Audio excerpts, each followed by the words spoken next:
Bismillahirrahmanirrahim. Kita mulai. Monggo.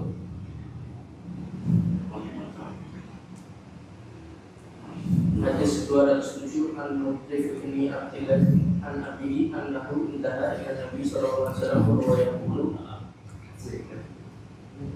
al-hakum takatsur wa la yakunu adam mali wa hal laka min malika illa ma tasaddaqta fa amdaita aw aqalta fa afnaita aw hatista fa abdaita.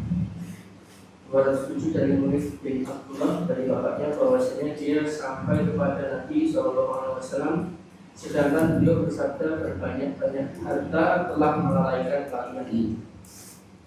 Beliau bersabda lagi, anak Adam berkata hartaku, padahal hartamu bukanlah menjadi milikmu, kecuali sesuatu yang kau sedekahkan lalu kau melewatkannya, sesuatu yang kau makan kemudian kau habiskan, dan sesuatu yang kau pakai kemudian kau rusukkan. Rawahu Tirmidzi. Nah, ini takhrijnya kurang sempurna karena ternyata diriwayatkan juga oleh Muslim. Nah, maka saya tambahkan di sini rawahu Muslim wa Tirmidzi. Dari Mutarrif, monggo. Dari bapaknya, yaitu namanya Abdullah bin Syekhir. Jadi bapaknya ini namanya adalah Abdullah ibnu Asy-Syekhir, seorang sahabat Nabi sallallahu alaihi wasallam. Qala, Abdullah bin Syekhir mengatakan, ataitu, saya datang kepada an-nabiyya sallallahu alaihi wasallam, wa huwa, sementara Nabi yaqra'u, membaca, alhaakumut takatsur, telah melalaikan kalian berbanyak-banyakan harta. Qala yaqulu ibnu Adam, manusia berkata, mali, ini hartaku. Qala, Rasul sallallahu alaihi wasallam bersabda, wa hal laka, dan tidak ada bagimu, ya ibnu Adam, wahai manusia, min malika, dari hartamu, illa, kecuali ma akalta, satu, apa yang engkau sudah makan, fa amdaita, lalu kamu lewatkan. Di situ fa amdaita ya.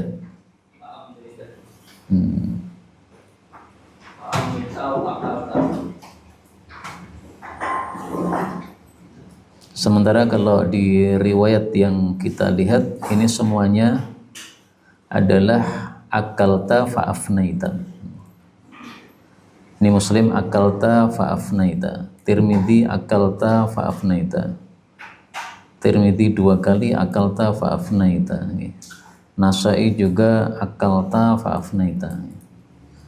Sementara di kitabnya Mbah Ghazali, ini tasaddaqta dulu ya, fa'amdaita, akalta fa'afnaita, aw labista fa'ablaita.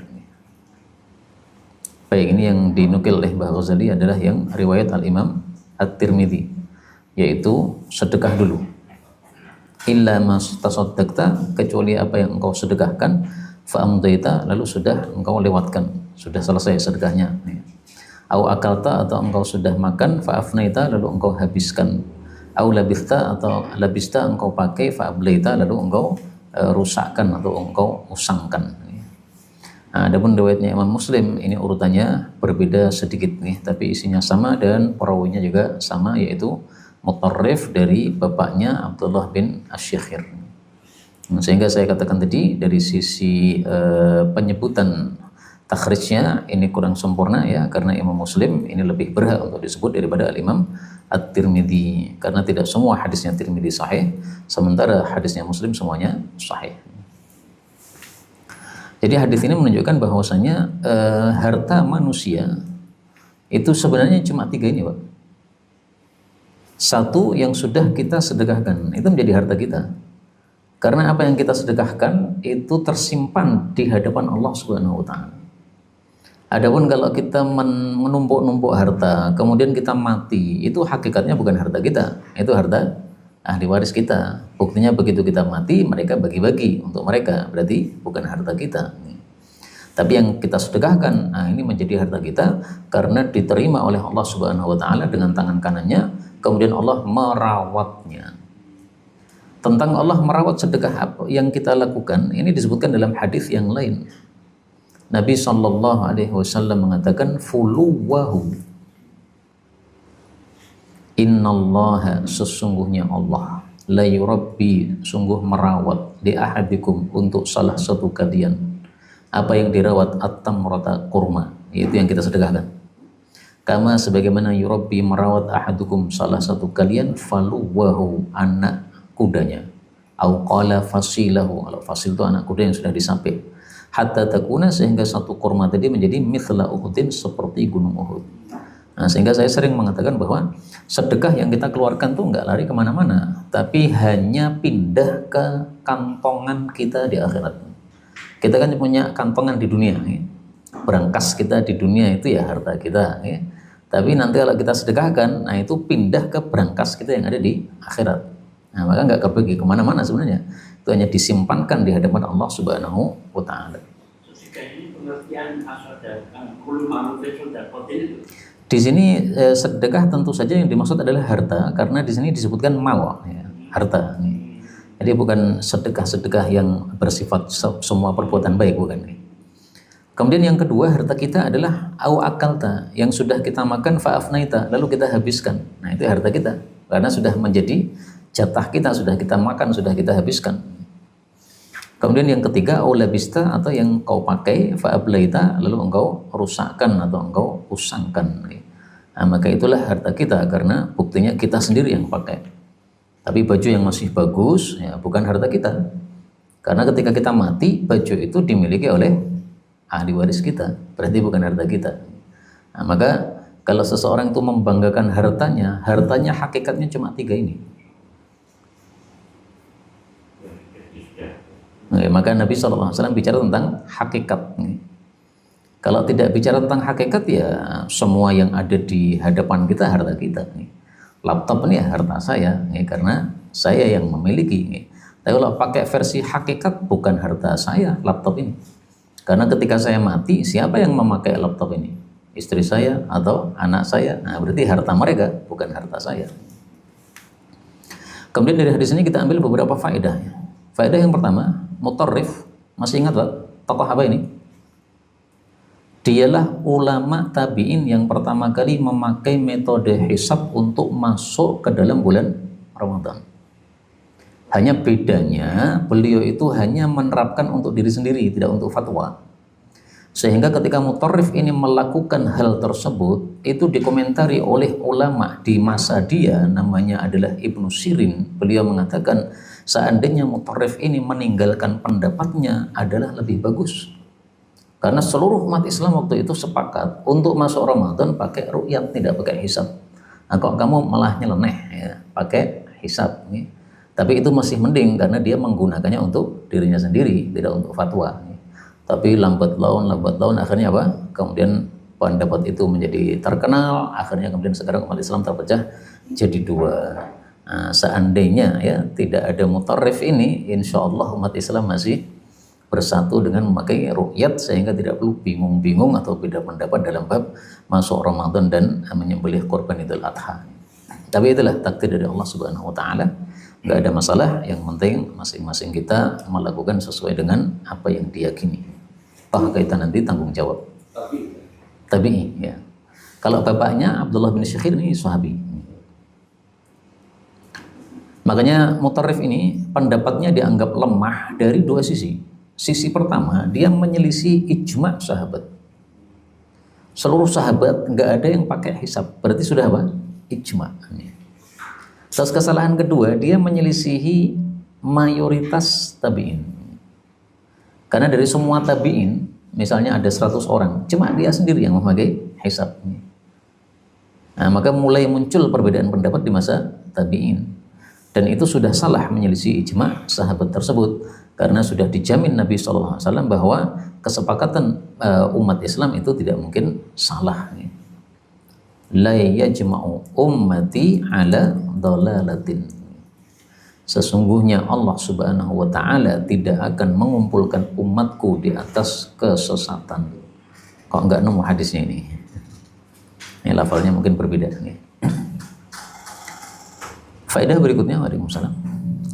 Di sini Rasulullah SAW membaca ayat Alhaakumut takatsur, kemudian beliau menafsirkannya dengan sabda beliau, yaqulu ibnu Adam, dan seterusnya.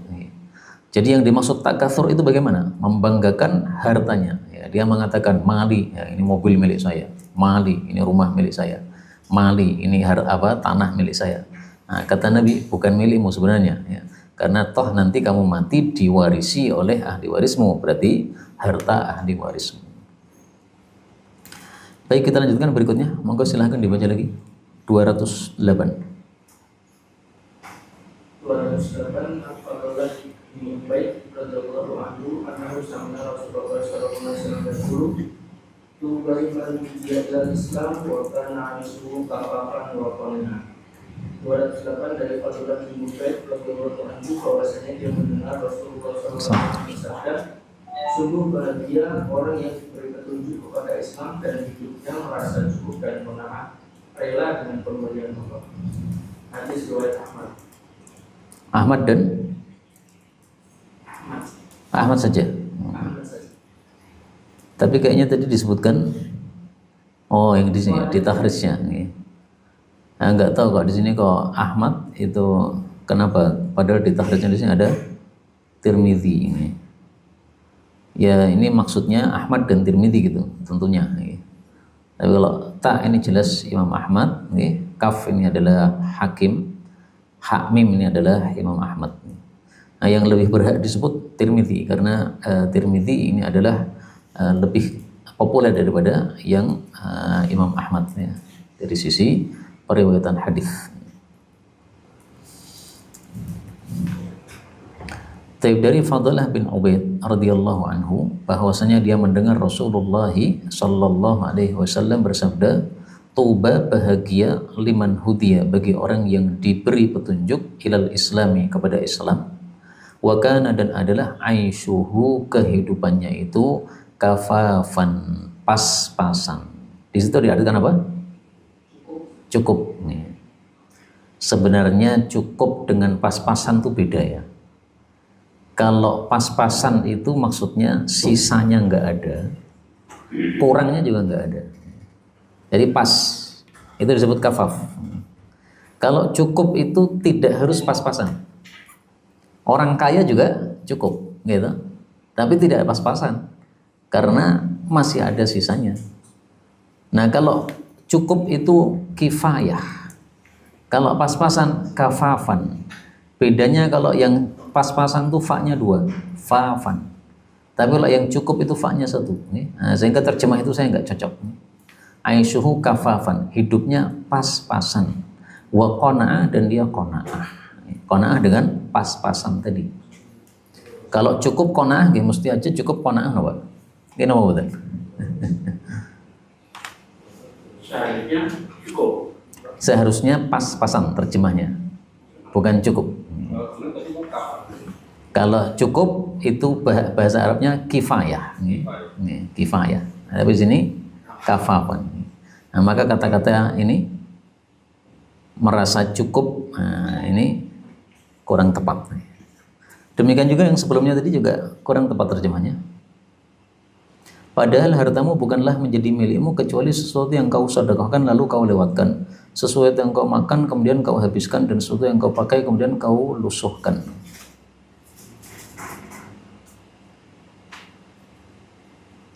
Oh, udah tepat ini ya. Hartamu bukanlah menjadi milikmu kecuali ini. Ya sudah benar. Baik. Kita ambil beberapa faedah dari hadis ini. Faedah yang pertama, kata-kata tuba itu bisa diartikan 2, tergantung kondisi kalimatnya. Tuba bisa diartikan kebahagiaan, dan itu terjemah asalnya secara bahasa, secara logat. Tuba bisa diartikan pohon di dalam surga yang namanya tuba, dan itu sudah sering kita dengar hadisnya. Nabi SAW mengatakan tuba syajaratun fil jannah. Tuba itu adalah satu pohon di dalam jannah. Ini riwayatnya ada dalam Tabarani kalau nggak salah.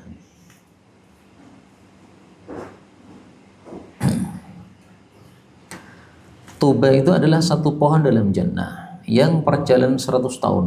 Maksudnya saking rindangnya itu, Kita untuk keluar dari kerindangannya itu perlu 100 tahun perjalanan.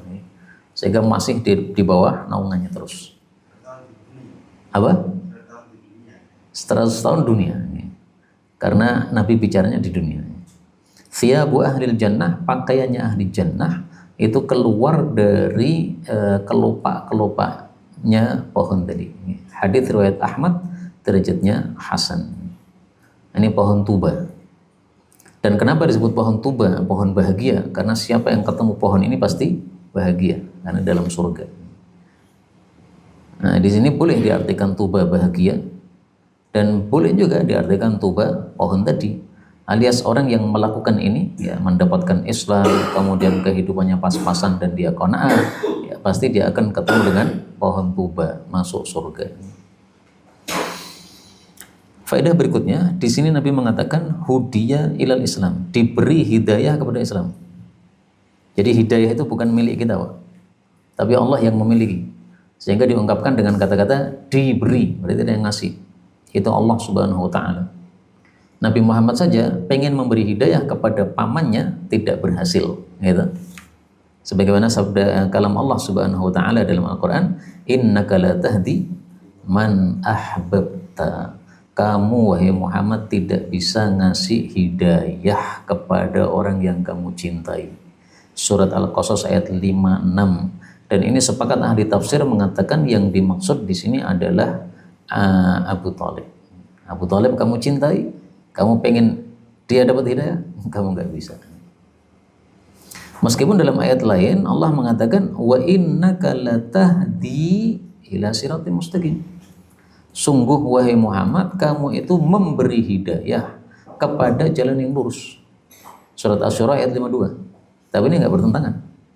Karena yang di sini Nabi ngasih hidayah, hidayatul irsyad. Tapi kalau yang tadi kamu tidak bisa ngasih hidayah kepada pamanmu, yaitu hidayatul taufik. Irsyadnya bisa, taufiknya nggak bisa.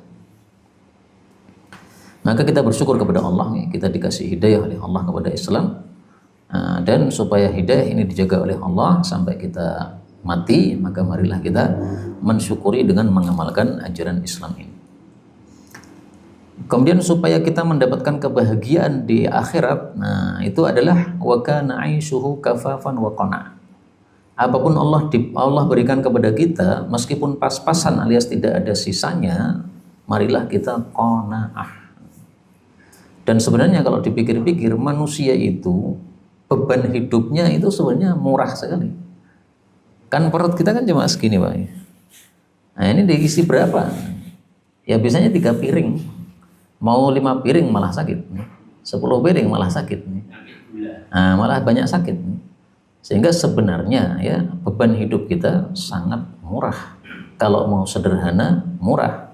Nah, tapi karena kakean gaya akhirnya jadi merasa kurang tadi. Nah, maka qanaah ini perlu kita hidupkan lagi. Dan hadis-hadis tentang qanaah ini kalau kita kumpulkan bisa jadi satu buku, Pak. Salah satu hadis yang orang tidak paham bahwa maksud Nabi itu qanaah adalah sabda Nabi SAW, jiya'un ahluhu. Beliau mengatakan, wahai Aisyah, rumah yang tidak ada kurma di dalamnya, penghuninya akan lapar. Ini zahirnya kan tampaknya seolah-olah kita harus menyiapkan kurma di rumah supaya nggak kelaparan. Kalau Indonesia berarti harus menyiapkan beras di rumah supaya nggak kelaparan. Itu zahirnya. Ya, tapi hakikatnya sebenarnya tidak begitu. Maksudnya Nabi adalah kalau di rumahmu sudah ada beras itu udah cukup. Nggak harus ada lauknya. Nggak harus ada dagingnya, nggak harus ada telurnya, nggak harus ada tahunya. Memang kalau nggak ada tahu kita lapar, nggak kan? Yang membuat lapar hilang ya nasi itu. Sehingga kalau sudah ada nasi sudah, kamu sudah dicukupi oleh Allah. Sehingga nggak berhak seseorang itu minta-minta untuk beli lauk. Kalau sudah ada nasi itu sudah cukup. Namanya aja kan sego, Pak. Sesek tur lego. Nah, udah. Nah, sehingga kalau udah makan sego udah lega mestinya. Tapi dasar manusia begitu ya, masih merasa kurang saja. Nah ini termasuk hadis-hadis yang menyuruh kita supaya qanaah terhadap apa yang diberikan oleh Allah Subhanahu wa Ta'ala. Berikutnya monggo 208. Oh 209 nih. Nih monggo. Bab 70 dunia untuk 4 golongan. Ini kayaknya dulu pernah kita pelajari. Saya ingat saya. Kok masih ada lagi? Riwayat Ahmad itu cuma bukan Hambal. Apa? Riwayat Ahmad itu Ahmad bin Hambal. Iya, Ahmad bin Hambal. Yang kitabnya kitab Musnad. Jadi kan kitab itu ada macam-macam ya. Ada kitab Sahih ini peringkat pertama, kitab Sunan ini peringkat kedua, kitab Musnad ini peringkat ketiga. Nah, sehingga kalau diriwayatkan oleh Imam Muslim, ya, maka yang paling berhak disebutkan Imam Muslim. Kalau diriwayatkan Tirmidzi, paling berhak disebutkan Tirmidzi. Ya. Kenapa? Karena Tirmidzi di atasnya Ahmad. Sehingga misalnya ada 3 orang meriwayatkan, Muslim, Tirmidzi, Ahmad. Yang paling berhak disebutkan Muslim, karena paling atas.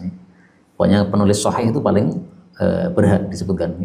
Sunan yang kedua, kemudian Musnad yang terakhir. Ya itu memang urutan kebiasaan saja sih. Bukan berarti kalau tidak begitu dosa, bukan gitu ya. Tapi tidak sesuai apa penulisan yang ilmiah yang sudah tersebar di antara para ulama ahli hadis. Tapi kalau dari sisi umurnya kan lebih tua seperti. Betul. Kalau dari sisi ketuaan itu Imam Ahmad lebih tua. Karena Imam Ahmad tuh gurunya para ahli hadis. Gurunya Imam Bukhari, gurunya Imam Abu Dawud, ya. Para ahli hadis itu murid-muridnya Imam Ahmad. Hanya kenapa kitab mereka lebih berhak disebutkan? Karena tadi kitabnya kitab Sunan, hadisnya terpilih. Kalau Imam Ahmad tuh mengumpulkan semua hadis. Nah, sehingga mau sahih mau dhaif Imam Ahmad nggak peduli. Pokoknya ini hadis saya sampaikan. Adapun dhaif ya nggak masalah, wong sanadnya sudah tak sebutkan. Sehingga disebutkan sanadnya itu sama dengan sudah memberitahu bahwa iki dhaif. Tapi tahu ya, itu dhaif.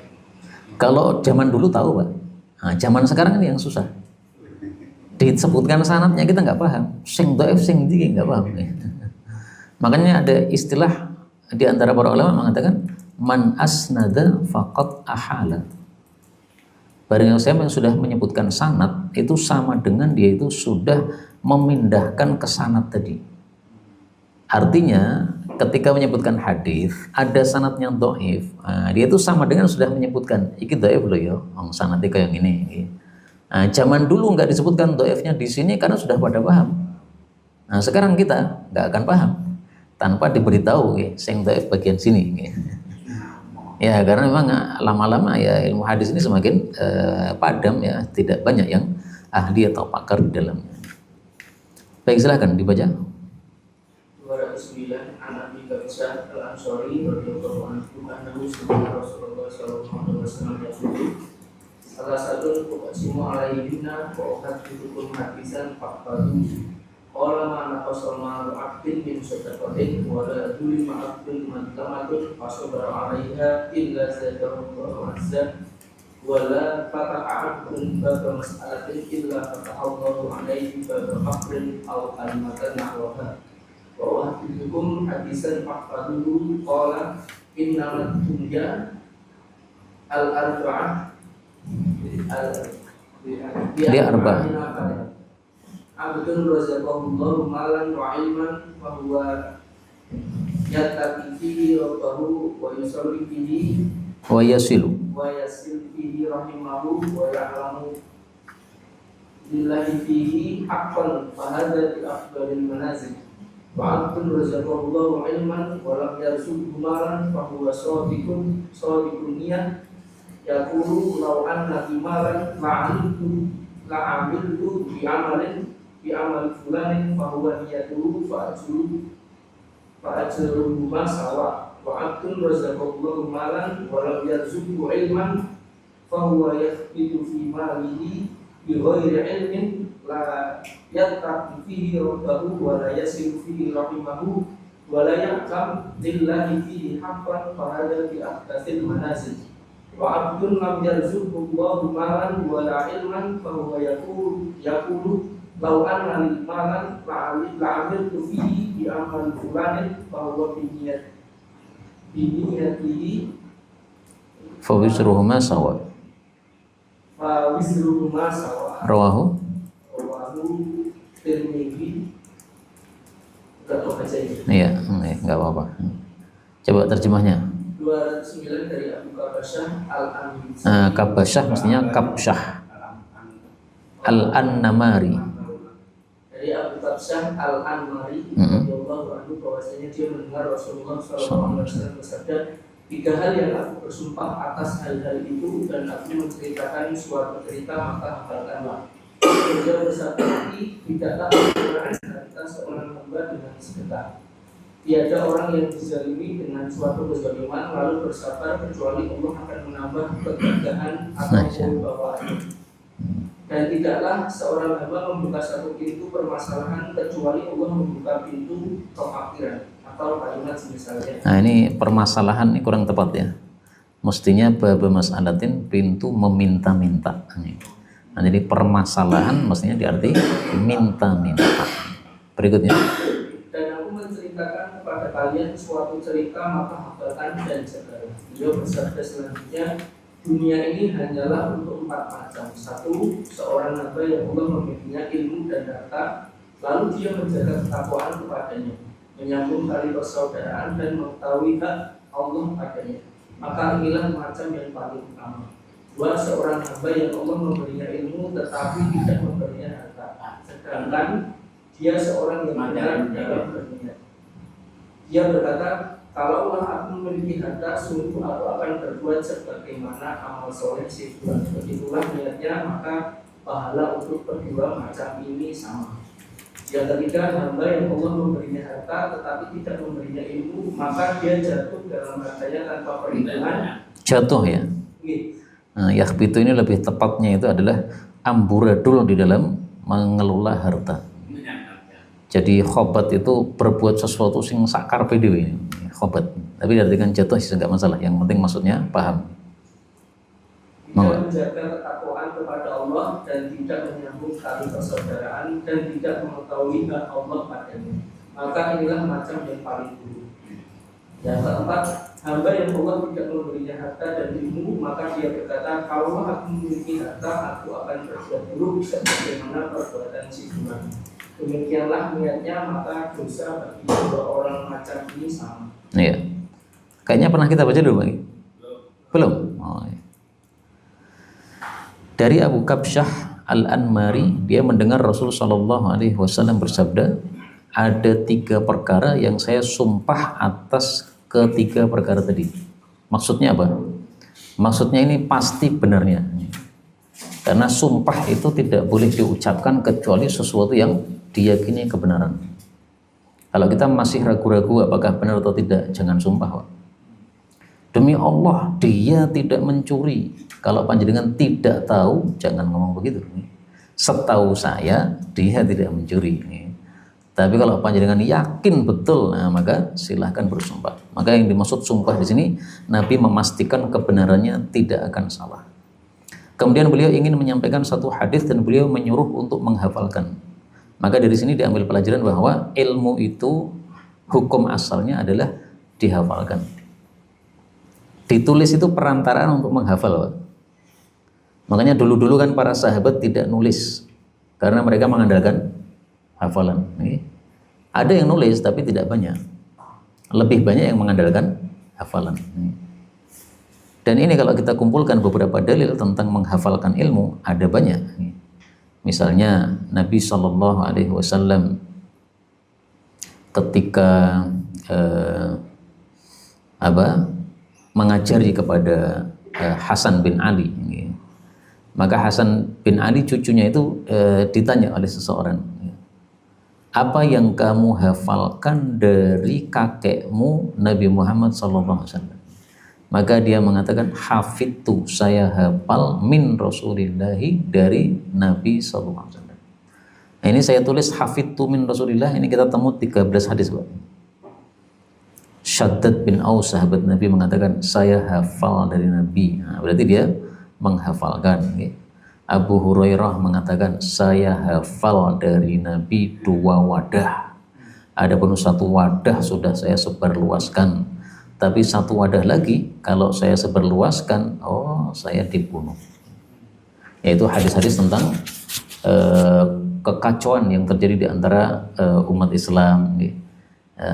bani siapa yang berbuat onar di antara umat Islam.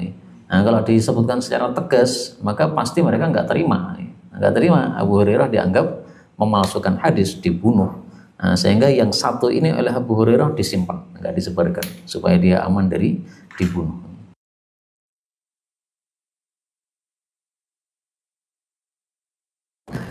Ilmu yang disampaikan oleh Rasul Sallallahu Alaihi Wasallam.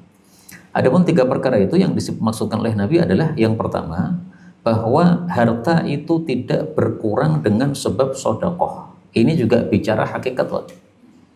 Karena kalau bicara zahir ya tetap berkurang. 10.000 dikelengi 2.000, tinggal 8.000, ya kan? Tapi oleh Allah diganti berkah. Nah, berkahnya itu lebih banyak. Sehingga 8.000 mencukupi untuk yang semestinya nggak cukup. Itu karena diberkahi oleh Allah Subhanahu wa Ta'ala.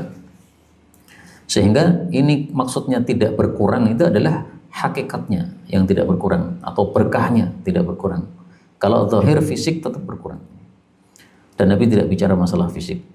Kemudian yang kedua kata Nabi, tidaklah seorang hamba dizalimi satu kezaliman lalu sabar kecuali Allah akan tambah kemuliaan. Ini tadi pas hadisnya dibaca saya ketawa, Pak. Karena baru viral sekarang kasusnya Mbah Mim, Kiai Mim sama siapa? Enggak mengikuti? Sahara. Nah, itu kan jadi ada kiai di Jawa Timur itu, dosen di Malang itu. Jadi dia didolimi oleh tetangganya. Tetangga nempel, dituduh banyak hal, dituduh mengganggu tetangganya, kemudian suka dangdutan di dalam rumahnya malam-malam sehingga mengganggu tetangga sebelah. Padahal semua itu adalah kebatilan, tuduhan semuanya. Nah, tapi beliau masya Allah sabarnya itu nggak bisa dihitung gitu. Sampai saya itu geleng-geleng kok ada ya orang sesabar itu. Ipo mau aku tak tantang neng lapangan. Saya pengen mati bareng kok piye. Karena sudah keterlaluan mengganggunya terhadap tetangga itu. Nah, masa parkir mobil dipaskan di depan rumahnya, Pak? Sehingga dia Mbah Kiai ini mau keluar itu nggak bisa. Mau ngajar ke masjid keluar nggak bisa. Karena pas dipaskan di depan rumahnya. Ini kan sudah sangat keterlaluan. Itu bukan mengganggu lagi, tapi nasar seperti itu. Ternyata cepat habis. Ya, akhirnya awalnya Mbah Mim ini karena sabarnya tidak menanggapi tuduhan, sehingga netizen ya mencaci maki beliau, Kiai porno dan sebagainya, karena mereka kemakan tuduhan. Nah, begitu istrinya sudah mungkin kesabarannya sudah sudah mentok, akhirnya istrinya Mbah Kiai tadi kemudian memviralkan video yang sebenarnya. Nah, begitu orang sudah tahu sebenarnya ternyata beliau hanya diganggu dan difitnah. Nah, sekarang semuanya minta maaf sama beliau, kemudian malah balik menghujat yang mengganggu tadi. Terus katanya informasi terakhir itu beliau dihajikan, diumrohkan gratis sekeluarga sama suatu biro umroh. Itu salah satu contoh zadallahu izzan. Allah tambahi kemuliaan.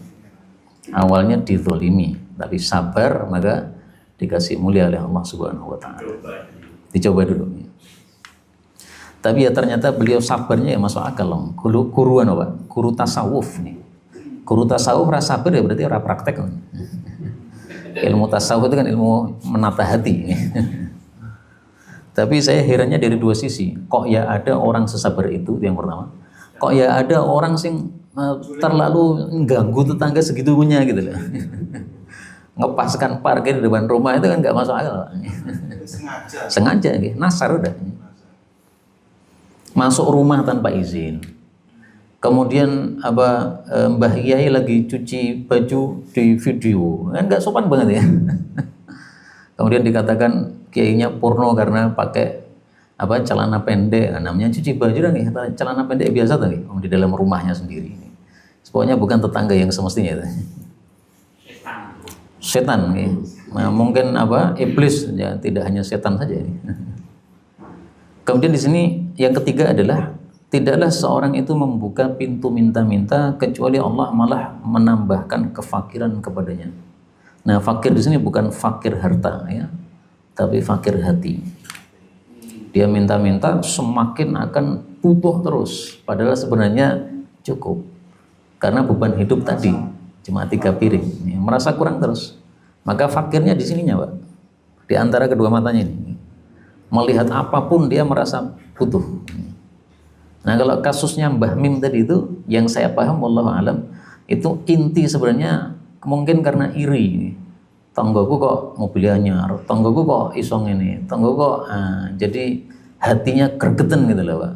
Melihat tetangga kok mendapatkan kenikmatan, akhirnya mengganggu tadi.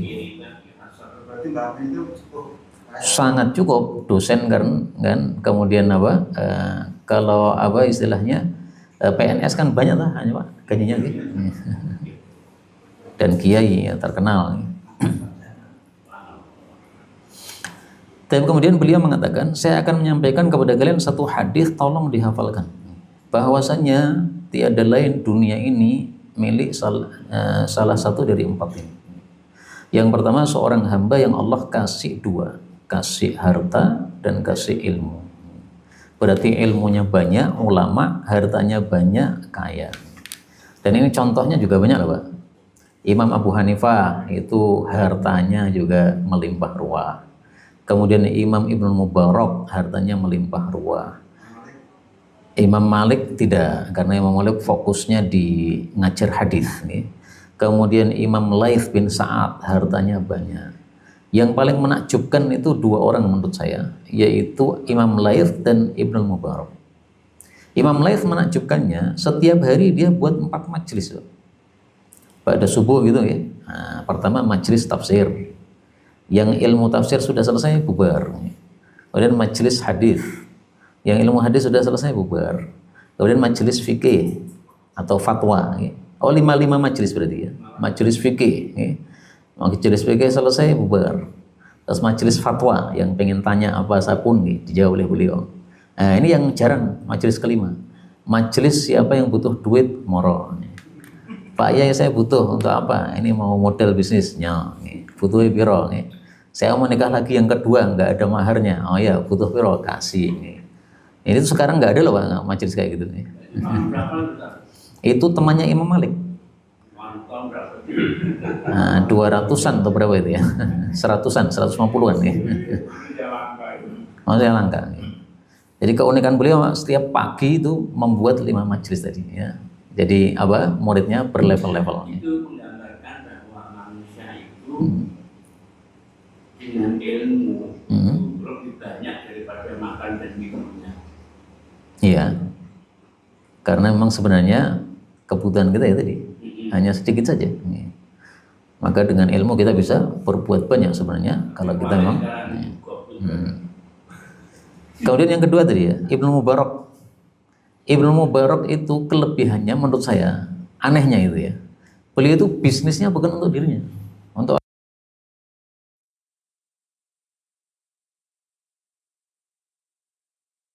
dia makan cukup 3 piring, ngapain bisnis? Nah, saya bisnis untuk menghidupi guru-guru saya itu. Jadi beliau menyuruh gurunya itu, udah Pak Kiai, nggak usah kerja, Pak jenengan fokus saja di masjid ngajar. Setiap bulan atau setiap tahun nanti tak kasih. Nah, kalau zaman sekarang tak TF Pak, nggak usah kerja, nggak usah mikir duit, ya, supaya fokus mereka dalam menyampaikan ilmu. Dan ini saya yakin semua hadis yang disampaikan oleh Imam Sufyan Ats-Tsauri, Imam Sufyan bin Uyainah, yang dicukupi oleh Imam Mubarak, ini pahalanya ngalir sama Imam Mubarak. Karena mereka fokus ngajar hadis. Sementara yang nyukupi adalah Ibnu Mubarak tadi. Fudail bin Iyad yang ahli ibadah itu. Nah, Fudail bin Iyad kan nggak pernah kerja Pak. Di rumah itu 24 jam ibadah. Itu yang hidupi siapa? Ibnu Mubarak juga. Dan Fudail bin Iyad itu kalau dikasih oleh selain Ibnu Mubarak nggak mau. Karena tidak yakin halalnya. Apalagi ngasih pemerintah dilepeh. Pemerintah ngasih dia nggak pernah diterima. Ayo begitu Ibnu Mubarak yang ngasih, nah, beliau yakin ini halal 100%. Karena yang bekerja adalah seorang ulama. Nah, sekarang itu saya belum melihat orang yang kayak gitu Pak. Kerja tapi bukan untuk dirinya. Kerja tapi untuk menghidupi kiai-kiainya. Masya Allah, itu enggak saya lihat contohnya belum ada. 2 orang itu ya, Imam Laits sama Imam Ibnu Mubarak. Akhirnya itu juga kaya raya. Nah, kalau orang-orang terkenal maksudnya semuanya kaya tuh. Tapi juga sederhana. Sederhana ya. Ya memang banyak ya orang kaya hidupnya sederhana, sangat banyak. Itu biasanya karena ini tadi, ya punya ilmu dia. Kemudian karena dia punya ilmu, maka dia bertakwa kepada Allah dalam harta tadi. Nggak akan digunakan sesuatu yang dosa. Kemudian digunakan untuk silaturahmi. Maka silaturahmi itu bisa dengan harta. Tidak harus dengan harta, tapi bisa dengan harta. Minimal silaturahmi itu dengan salam, Pak. Bullu arhamakum, basailah rahim-rahim atau kerabat kalian walau bisalami, meskipun hanya dengan salam saja. Riwayat Bazzar sahih. Nah, jadi minimal pas hari raya kita WA, Assalamualaikum warahmatullahi, saya TF, nah, itu lebih bagus lagi. Assalamualaikum, rekeningnya berapa? Nah, itu lebih bagus nih. Di TF kan. Oh nggak apa-apa Pak kalau memang ada duitnya. Nah maka dia silaturahmi dengan uang tadi, yaitu apa? Menyambung kerabatnya yang membutuhkan. Dan dia mengetahui haknya Allah dalam harta tadi. Nah, karena setiap harta yang kita miliki ada haknya Allah Subhanahu wa Ta'ala. Kalau sudah mencapai nisab berarti zakat, kalau belum mencapai nisab berarti ya sedekah. Nah, ini kata Nabi, mangzilahnya, derajatnya paling afdal. Kenapa paling afdal? Ya karena dia mengumpulkan dua. Dengan ilmu pasti amalnya indah, dengan harta maka dia sedekah. Berarti amalnya kan double dua. Yang kedua adalah seorang hamba yang Allah kasih cuma satu, ilmu saja. Kalau harta enggak. Nah, kalau ini rata-rata ulama ya kayak gini Pak. Karena dia fokusnya ilmu, akhirnya hartanya biasa. Tapi dia karena punya ilmu, dia jujur niatnya. Dia mengatakan, ya Allah, kalau saya punya harta seperti orang pertama tadi, saya akan beramal seperti amalnya orang pertama. Itu niatnya sudah diberi pahala oleh Allah Subhanahu wa Ta'ala. Ajruhuma sawa, pahala keduanya sama. Ini jangan salah paham Pak. Bukan berarti sama persis kalau yang pertama tadi dapat 1000, maka yang kedua ini dapat 1000. Enggak begitu. Pahalanya sama, maksudnya sama-sama dapat pahala. Jelas ya? Tapi bukan berarti kuantitasnya pahala sama, enggak. Misalnya sama-sama dapat roti, ya, tapi yang pertama tadi dapat roti yang gede gini, nah, yang kedua dapat roti tapi yang kecil, tapi sama-sama dapat. Harus diartikan begitu, karena tadi disebutkan bi afdhalil manazil, derajatnya paling tinggi. Kalau pahalanya sama ya berarti nggak perlu diucapkan derajatnya paling tinggi, toh derajatnya sama. Ya kan? Dan di sini pun juga kita ambil pelajaran bahwa manazil atau tingkatan di dalam jannah atau istilahnya itu adalah darajah, itu diambil berdasarkan amalnya masing-masing. Semakin banyak amal baik kita, semakin naik derajatnya. Semakin jelek amalnya maka semakin rendah. Dan itu sudah diungkapkan oleh Allah beberapa kali dalam Al-Quran. Walikullin darajatun mimma amilu. 2 kali Pak. Surat Al-An'am 1, surat Al-Ahqaf 1. Al-Ahqaf ayat 19. Walikullin, dan masing-masing orang mendapatkan darajatun, derajat-derajat dalam surga mimma amilu, dari sebab amal mereka. Masuknya surga dengan sebab rahmat Allah. Terus setelah ke surga derajatnya di mana? Itu tergantung amal.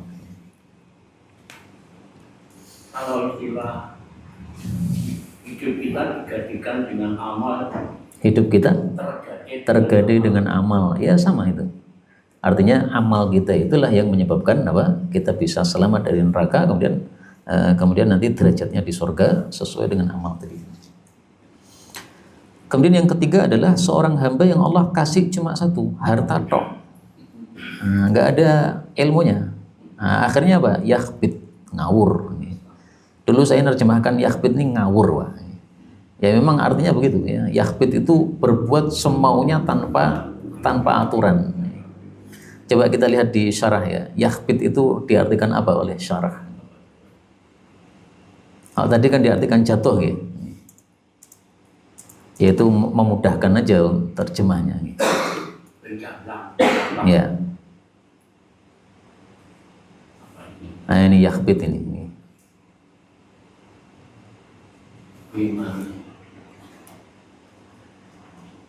Nah, sayangnya di sini tidak disebutkan makna secara spesifik apa arti kata-kata yakhbit. Tapi saya pernah mendapatkan di sebagian kitab itu diartikan tuh ya. Jadi dia berbuat tidak sesuai dengan nizam, tidak sesuai dengan aturan ya, ngawur ngaco. Ya. Karpe dewe. Ya. Yakhbitu fi mali, dia semau gue dalam hartanya bi ghairi ilmin, tanpa ilmu. Tidak bertakwa kepada Allah, juga tidak menyambung silaturahmi. Nah, contohnya ya Qarun itu.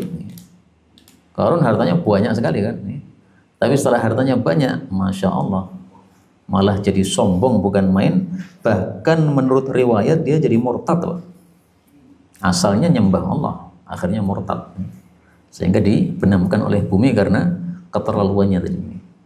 Dia tidak mengetahui hanya Allah padanya, maka ini adalah derajat yang paling jelek. Kemudian yang keempat adalah seorang hamba Allah tidak kasih harta, juga tidak kasih ilmu. Tapi dia meniatkan nih, kalau saya punya harta, saya pasti mabuk kayak dia, ya, ganja kayak dia dan sebagainya. Maka dengan sebab niatnya itu dosanya sama. Nah, dosanya sama dengan tadi, sama itu maksudnya adalah sama-sama berdosa. Bukan berarti ya derajat dosanya sama betul, tidak begitu. Karena satunya punya aksi, satunya tidak punya aksi, hanya ada niat saja. Tetap harus dibedakan.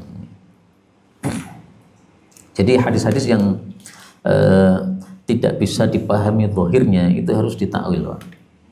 Seperti ini ya. Ini kan tidak mungkin dipahami sebagai zahirnya. Ajruhuma sawa, pahalanya sama persis. Nggak bisa dipahami begitu. Secara zahir nggak bisa, karena akan bertentangan dengan kata-kata bi afdhalil manazil.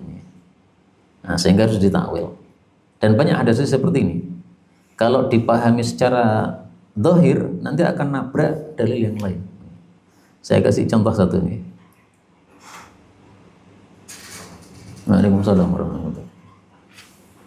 Bahwasanya orang muslim itu kalau punya dosa, maka dosanya itu ditimpakan kepada al-Yahud, orang-orang Yahudi. Tidak ditimpakan kepada si muslim tadi. Ini kan tidak sesuai dengan dalil yang lain, karena dalil yang lain mengatakan wala tazru waziratun wizra ukhra. Hadisnya apa ya?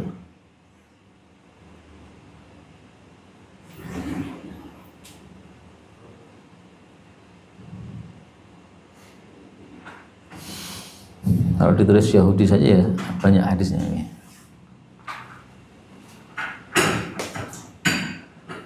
Nah ini nih.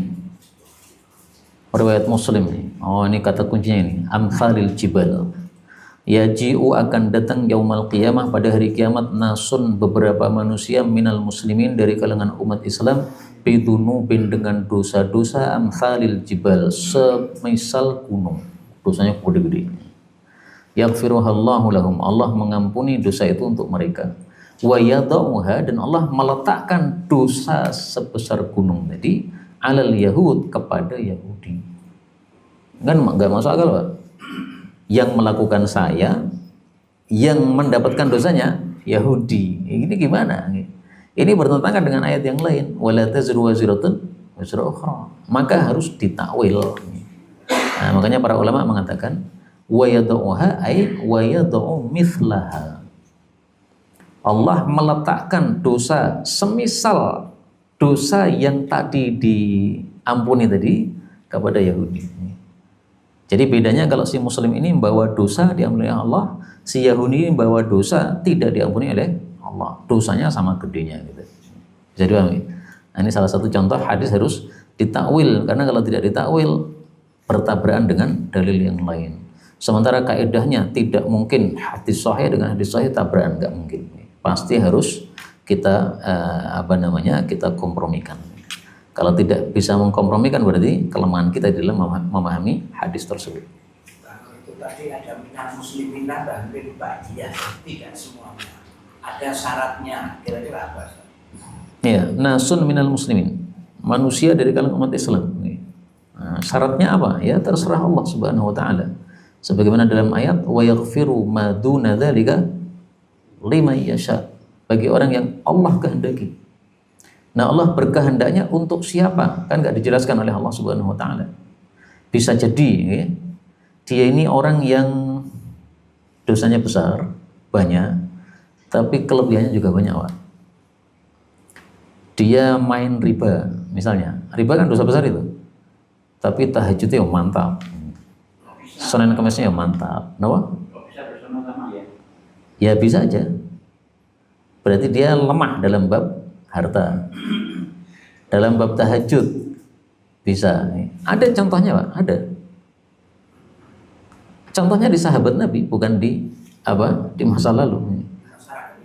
Ada sekarang ya, ada mufrad nih. Nah, ini ya, ada mufrad nih. Bilisaniha.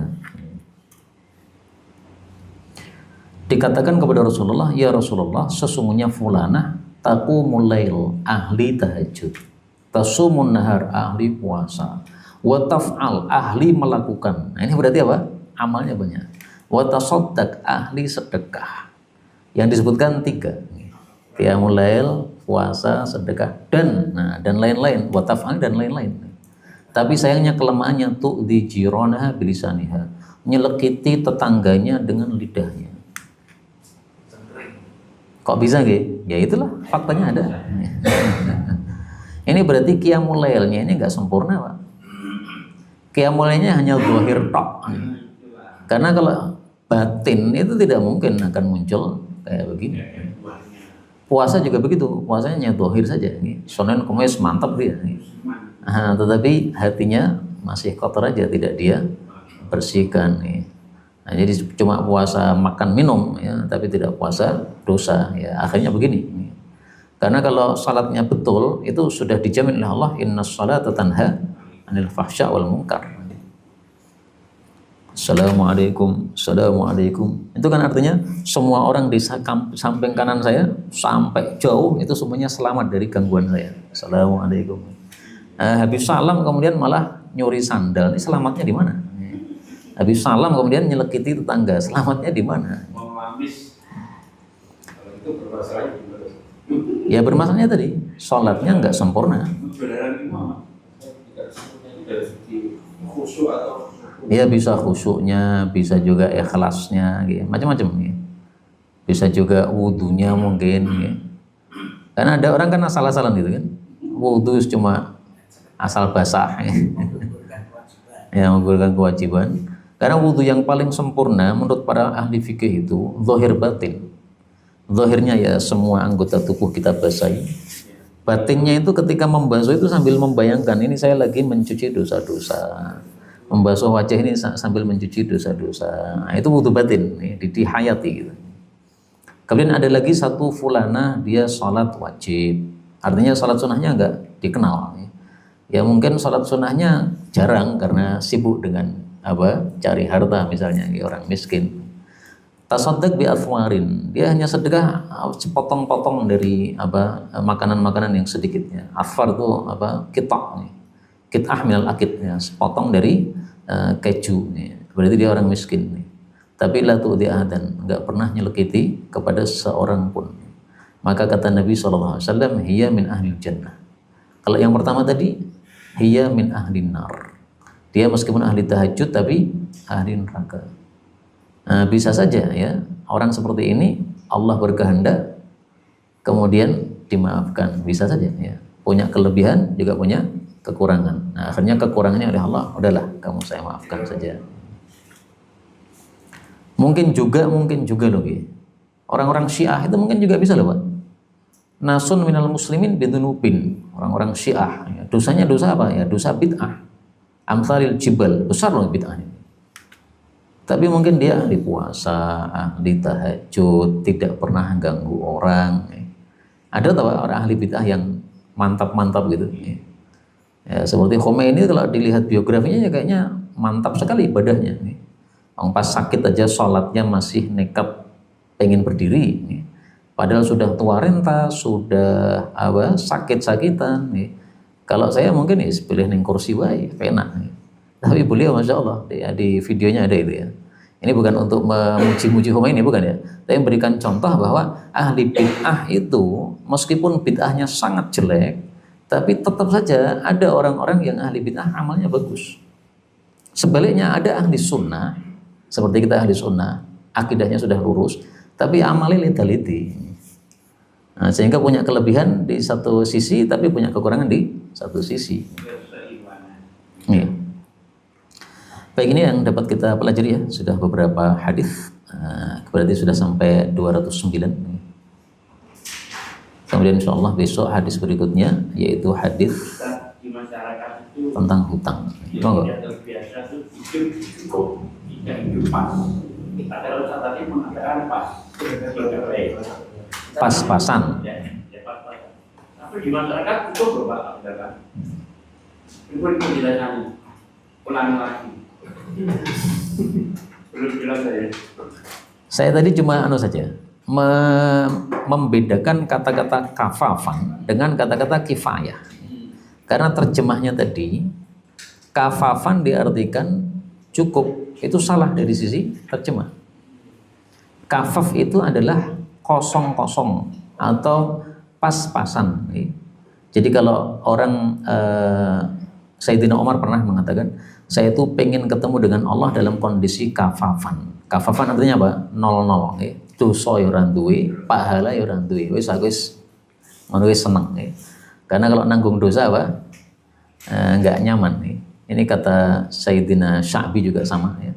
Waditu, saya sangat ingin anni najautu min amali. Saya selamat dari amalku kafafan 00. Nah, kafafan itu dijelaskan oleh beliau, lali, enggak ada pahala untuk saya, wala alayya, enggak ada dosa untuk saya. Ini dalam bab amal ya, kafafan itu 00.